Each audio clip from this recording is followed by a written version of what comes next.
Good evening, all of you. So, in day one, we are discuss about what is programming for problem solving, and after that, we are discuss about problem solving skills in programming, and after that, we are discuss about steps involved in problem solving, and after that, we are discussed in day one benefits for programming for problem solving. So, in day two, I want to discuss about these concepts.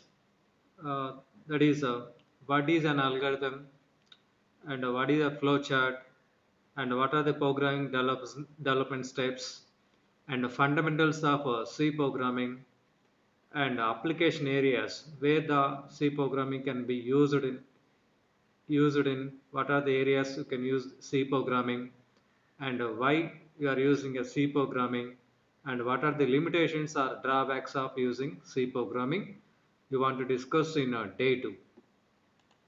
So let us see first of all what is an algorithm. So an algorithm is a step-by-step procedure for solving of any problem. So here in algorithm you will go and write the step by step. That step by step is called an insertion. So that insertion you are going to ultimately convert it is in the form of a programming language. And other definition for algorithm is an algorithm is a finite set of insertions that can be used to perform a particular task. So it is another definition for algorithm. So it is a finite set of insertions.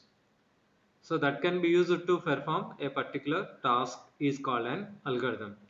So you all are know about algorithm, like the algorithm can be written in English like sentence or in any standard representation.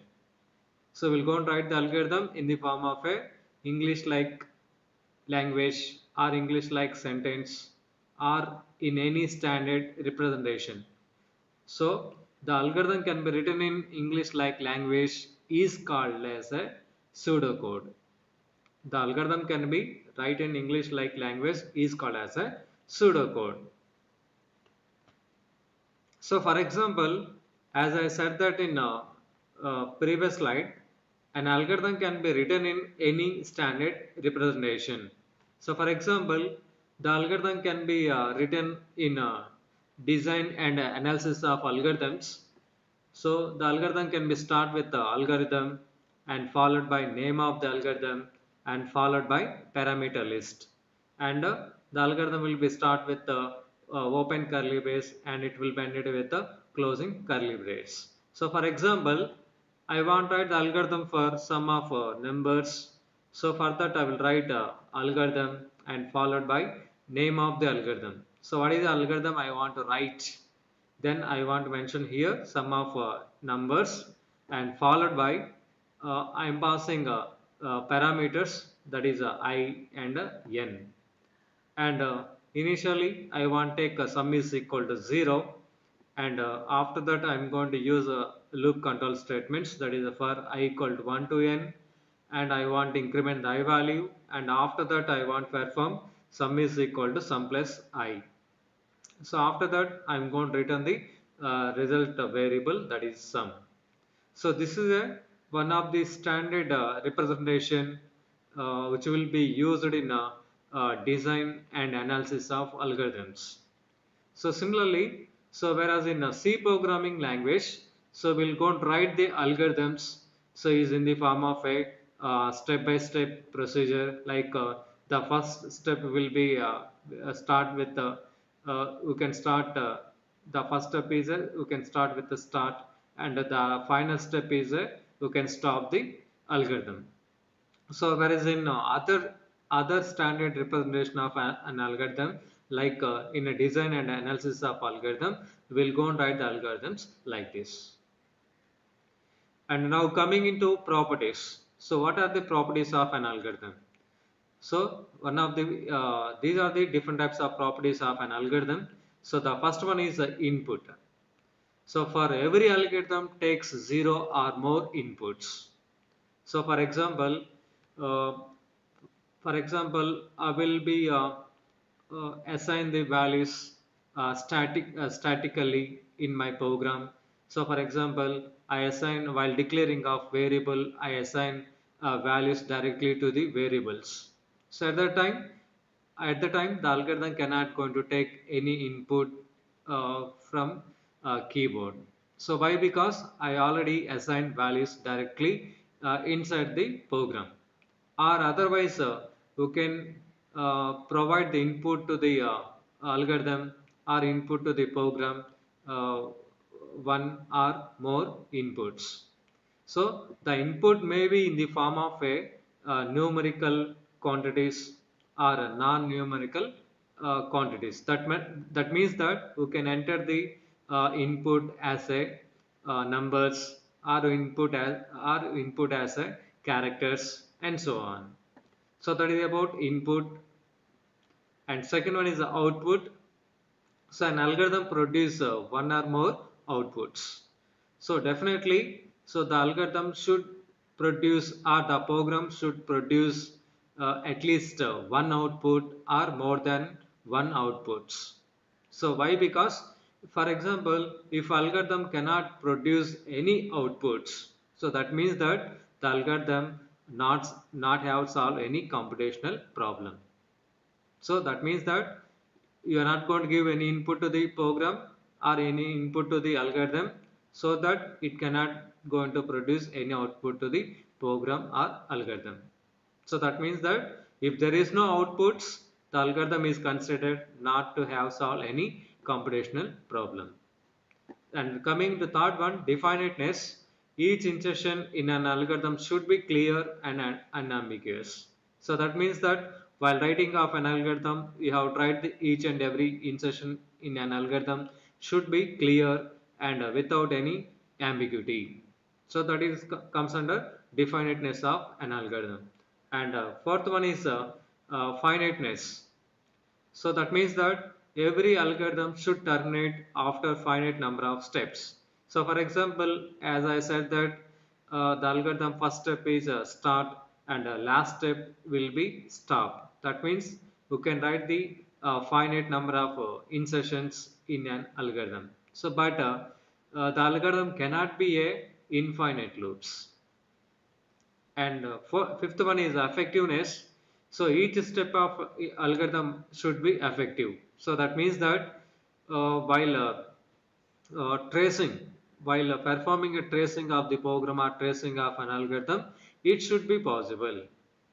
It should be possible. So that means that which will be comes under effectiveness of an algorithm. So these are the different types of properties of an algorithm. Now coming to next one, three categories. So the algorithm can be categorized into three types. So one is called a sequence, and second one is a selection, and third one is iteration. So what is a sequence? A series of steps that can be performed one after another. So that is called sequence. So can follow the step by step insertion one after another. That is called as a sequence. And second one is selection. So selection is nothing but making a choice from multiple available options. So you have a multiple options. Among these multiple options, you have to select some options. That is called selection. And the third one is iteration, performing iterative repetitive task. So that means that you can repetitively execute the statements. Now uh, let us explain clearly what is a sequence, what is a selection, and what is an iteration. Now coming to sequence, as I said that it is a sequence of steps that can be performed one after another.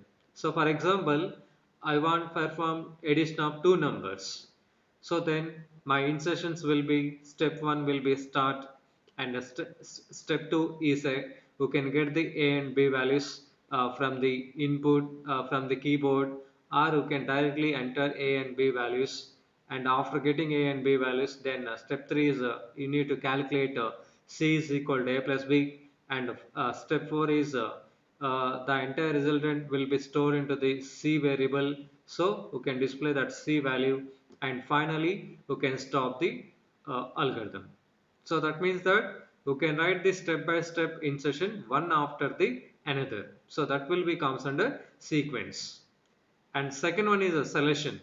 So in selection, we are going to making a choice from multiple available options. Like the best example is a decision making statements. So like if condition, simple if condition, or if else condition, or if else if ladder, or switch case. So that all will be comes under selection statements. So here, so the example here I am taken to check whether eligible for voting or not. So for that I will go and write the algorithm start, and you can get the age from the keyboard. So you can you can give the age of the age value from the keyboard, or directly you can assign value to variable.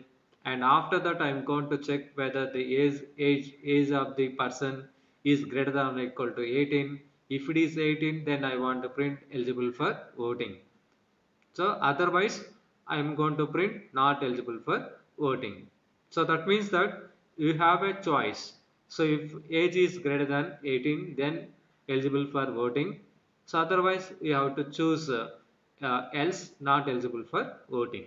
So that means you can make a choice whether your if your age is greater than 18, then you have to choose eligible for voting. Otherwise you have to choose not eligible for voting. So this will be comes under selection. And third one is iteration.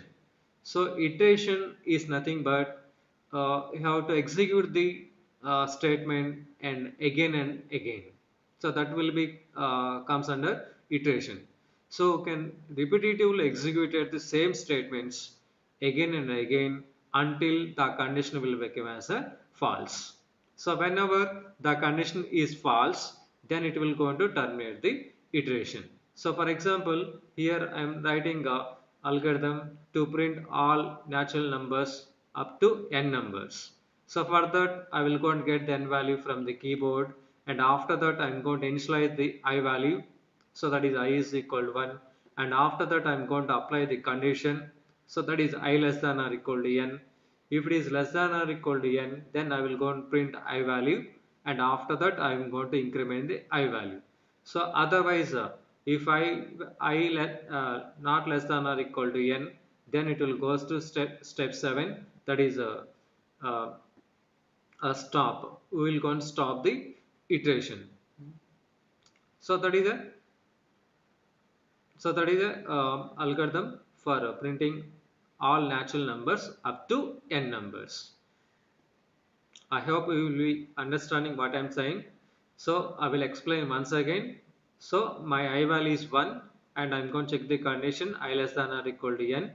So if this condition is satisfied, then it will goes to the step 5, and it will go and print I value. After printing I value, it will go and increment the I value. Then it will go to step 4. Again it will go and repetitively execute the statements. So for example, if the I value not equal to n, that means the condition is false, then it will goes to step 7. So in step 7 is a stop. You can stop the iteration. So that means that you can repetitively execute the same statements again and again until the condition will become as a false. So that will be comes under iteration. And now coming to next one, flowchart. So what is a flowchart? So a pictorial representation of an algorithm.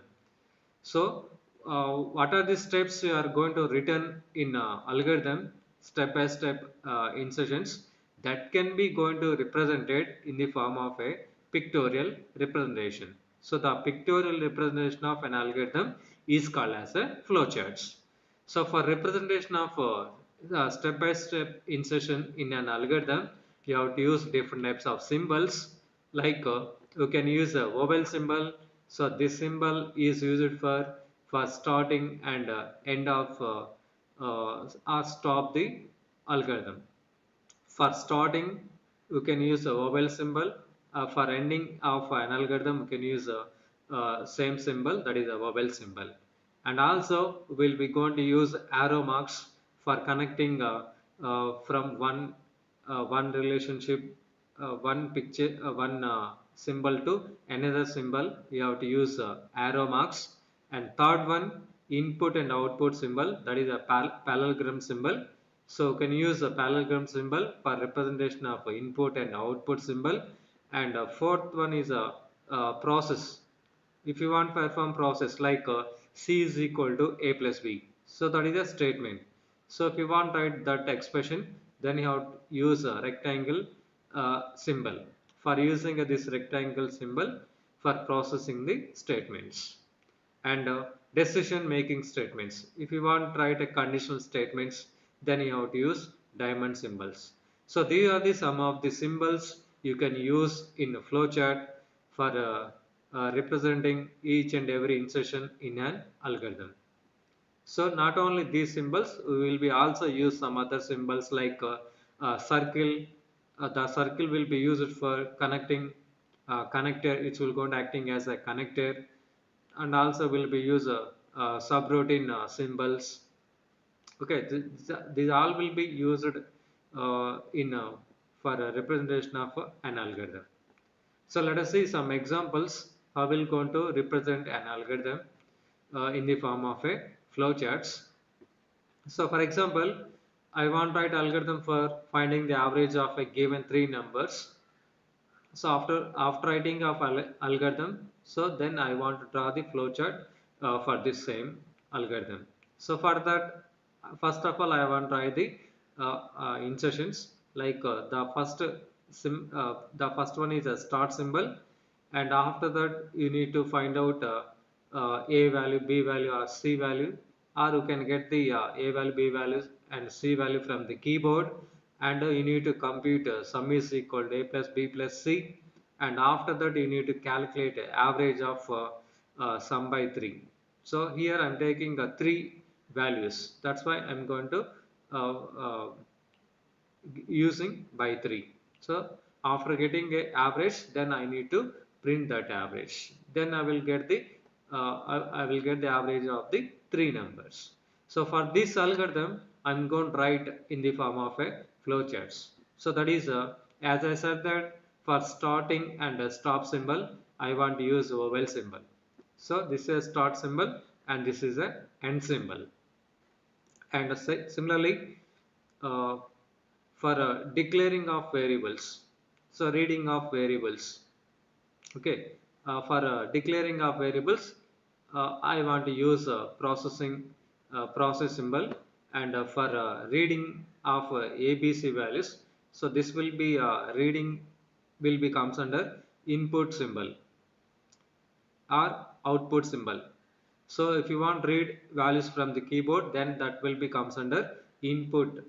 So that's why I'm here. I'm using a parallelogram symbol for reading of A and B and C values. And after that, compute sum is equal to A plus B. For computing this process, I'm going to use a rectangle symbol. And so this is another processing. Then I will write same thing in only one statement, like average is equal to a plus b plus by 3. And after that I want to print the average value. So for printing, so it is a output variable. So that's why I'm using parallelogram symbol for printing of average. And last step is stop. For stop symbol, which will be also used vowel symbol. So that means that for start symbol and end of this symbol or stop symbol, you can use as a vowel symbol. And for reading of input and for displaying of output, you can use a parallelogram symbol. And for processing, you have to use rectangle symbols. So this is a for the corresponding algorithm, you have to draw the flowcharts by using different types of symbols. Now coming into what are the advantages of using flowchart. So the advantage of using flowchart is communication. So one of the main advantages of using flowchart is communication. That means that flowcharts are better way of communicating the logic of system to concerned or involved. So it is one of the way for communicating the logic of a system. And second one is effective analysis. So with the help of flowchart, problem can be analyzed in more effective way. So therefore, reducing the cost and wastage of time. So it is one of the advantages of using flowcharts. And next one is a proper documentation. So that means program flowcharts serve as a good program documentation. So that means that if you are going to design the flowchart effectively, then your program will be going to effectively executed. So that will be called as a proper documentation. So next one is efficient coding. So that means that the flowchart act as a guide or blueprint during the system analysis and program development phase. So by using this flowchart, we're going to design like by using this flowchart, we're going to convert same thing is in the form of a programming language. So that will be very useful for drawing of these flowcharts. And next one is a proper debugging. So the flowchart helps in debugging process. So if you are doing any mistakes in our flowcharts, then it is very easy to find out. So and final one is efficient program maintenance. So that means that maintenance of operating program becomes easy with the help of a flowcharts.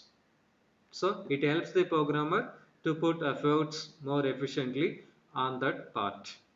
So that means you can easily maintain the flowcharts. For example, the flowchart is a very simple one, then it is very easy to debug or very easy to document, and it is very easy to maintain. If the flowchart is a very complex one, so it is very difficult to maintain that flowcharts. So that will be comes under drawback of using flowcharts. So that is a disadvantage of using flowcharts. So what is the disadvantage of using flowchart? Just I said that if it is a complex logic, so if it is a complex problem, or if it is a clumsy problem, it is very difficult to draw the flowcharts.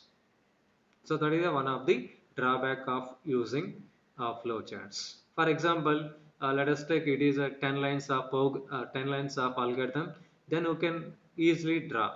So if it is a 10,000 lines of code or more than that, then it is very difficult to draw flowcharts. That is a complex logic. So if you want to draw a complex problems is or clumsy problems is very difficult in drawing of flowcharts. So that is the disadvantage of using flowcharts. And next one is program development steps. So in that programming development steps, how the program is going to executed sequence in a particular order, and while execution of the program, what are the errors will going to get, or while compilation of program, what are the errors will going to get, will go and discuss in this program development steps. So the first step is a start, and the last step is a stop, and in between them you have tried the code like first of all you can read the program. So that means that what is the algorithm you are going to written. So that algorithm will be going to converted into in the form of a programming language. So after reading the entire programming code, then you need to compile the program. So while compilation of program, if any errors will be getting, so that errors will be called as a syntax errors. So if any errors will be getting at the time of compilation, so that errors will be called as a syntax errors. So like generally we're going to get the syntax errors like spelling mistakes or a semicolon is missing. Okay, these are the some of the example for getting some syntax errors at the time of compilation. If suppose if there is no errors, okay, if there is no errors, then it will go on to create the object code. If it is a error, then it will go and display the errors. If any program is going to display the errors at the time of compilation, then you need to correct that error. So after correcting that error, if there is no errors, then your entire source code is going to convert it into object code. And after that we need to execute the object code. So while execution of this object code, uh, if you get any errors, so that errors will be called as a logical errors. So especially these logical errors will be getting you are not writing the logic correct way. So at the time of execution of program, we'll go and get wrong results. So that all will be comes under logical errors. If any errors will be occurred at the time of execution of the program, then it will go and display error like divide by zero error. So that is one of the logical error. At the time of execution of this program, it will go on to display. If there is no errors, then it will go and print the output of the program. So that is a programming development steps. I hope you will be understanding what I am saying. So at the time of compiling the program, it will go into getting syntax errors. If you are getting any errors in the compilation time, then you need to correct that error. And after that, if there is no errors in our compilation time, then your entire source code will be going to convert into object code, and you need to execute this object code. Then if there is no errors in your object code, then it will go and produce the output. And if it is any errors in the object code, then it will go on to display the error message. So this is a programming development steps. And coming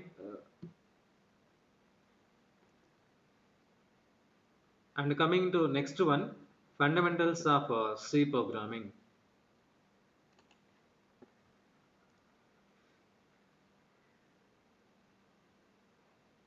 So for developing of this programming language, it will go and develop several languages. So that is a before languages can be called as a ancestors of C programming. So these languages are Alcal 60 and combined programming language or basic combined programming language and B languages. So these are the before developing of the C programming. So these programming languages can be called as a ancestors of the C programming. That means that um, for a C programming language, the father of C programming language is B language. So why? Because based on this B, it will going to develop the C programming. So that's why the father of C programming language is B language. So in 1960, many computer programming languages, each for a specific purpose, were developed. So during the 1960, they introduced many programming languages, and every programming language is going to develop for specific purpose. For example, some programming language is going to solve scientific applications, and some programming language can be used in banking sectors, and some programming language can be used in weather forecasting, and some programming language will be used in military sectors, and so on. So in 1960, number of languages are introduced, and each language will be used for specific purpose. So this is the history of the evolution of the C programming. So the first one is Algal 60, and this Algal 60 developed by an international committee in 1960, and this programming language is not succeed due to the too abstract, it is a theoretical, and it is a too general purpose. So this can be used for all purpose programming language. So that's why it cannot be succeed. So after that they introduce one more language is called CPL, combined programming language, and this programming language was developed at Cambridge and London University in 1963, and it's having also some drawbacks, that is it is very hard to learn and difficult to implement. So that is a drawback.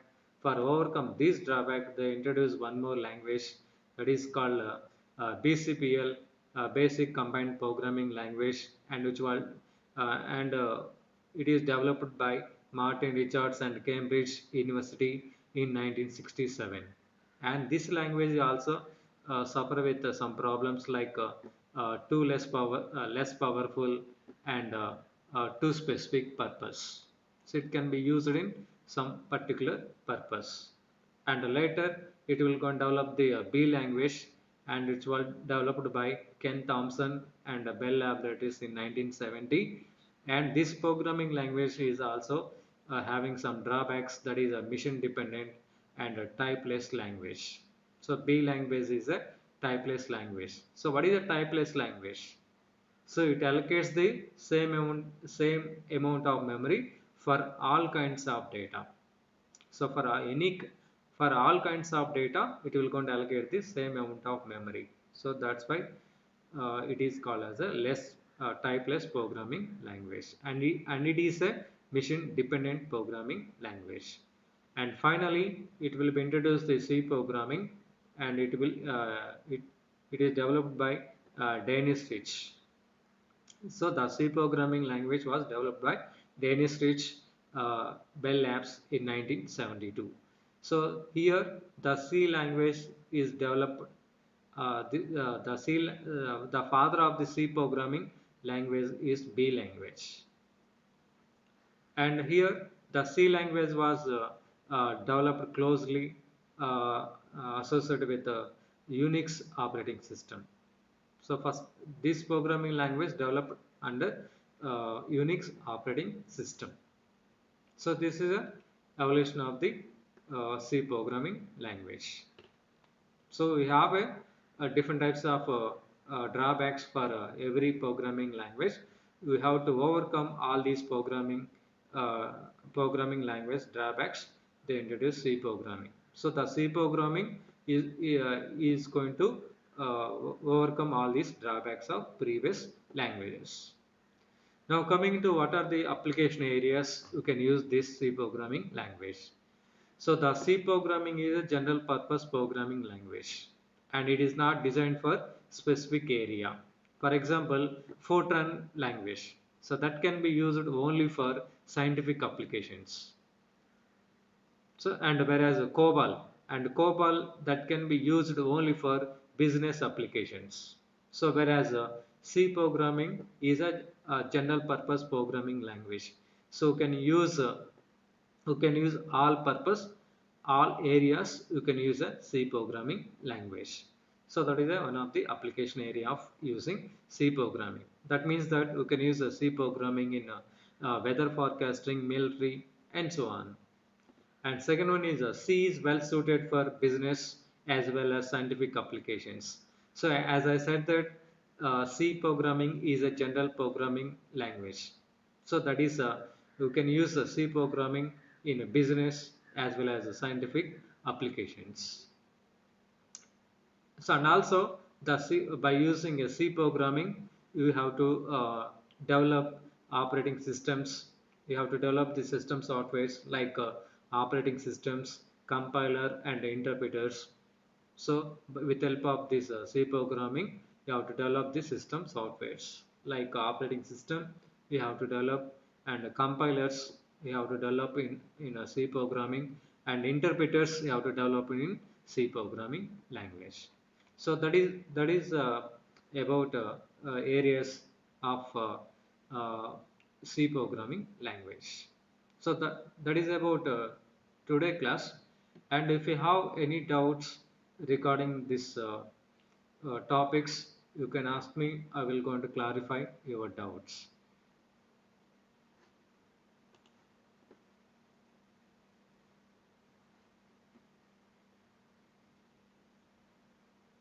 So if you have any doubts regarding anything, you can ask me. I will go to answer your queries.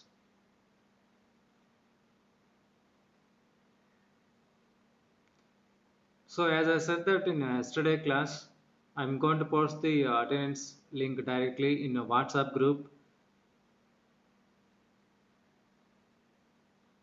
So the attendance link will be posted in the WhatsApp group directly. You can click on that link and you can give the attendance. And if you have any doubts,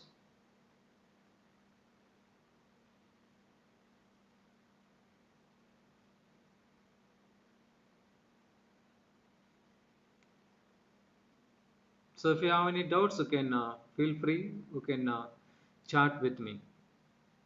You can send a chat message, then I will going to give a response.